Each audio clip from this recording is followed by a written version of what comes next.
largely to meet a lot of ministers to understand their programs. So the two programs that come to mind in the last, we'll say 1 month, that are interesting. Number one, migrant workers. I think we have 1.5 million backlog of migrant workers that we can tackle. Today, we have 5 million, and 80% of them are domestic workers, so low-level workers. These 1.5 million workers, they are mostly going to come from commerce, hospitality, as well as fishing. But let's talk about the first. I think to Japan, for example.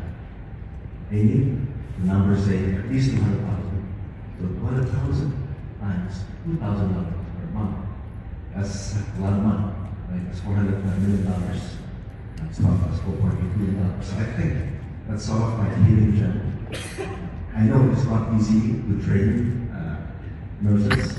I know a hospital that can only do 1,000 a year. But we just came back from India. They can do a lot.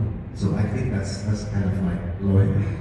The second one, I think the blue economy needs to be explored much more. For two reasons. One, the shrimp, tuna, seaweed, squid. I think we can actually dominate in this space if we do it well. And the market per year is about $200 billion per year. And I think, being an archipelago, I think we should do well. And plus the conservation of the coral. I think the minister is trying to do 3 million hectares that can potentially bring in about $20 million just from the CO2 capture. I think that's also packaged.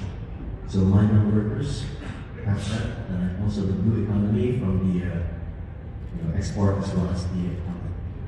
Wonderful, Pak Anindya. So migrant workers and the blue economy. Thank you. Pak.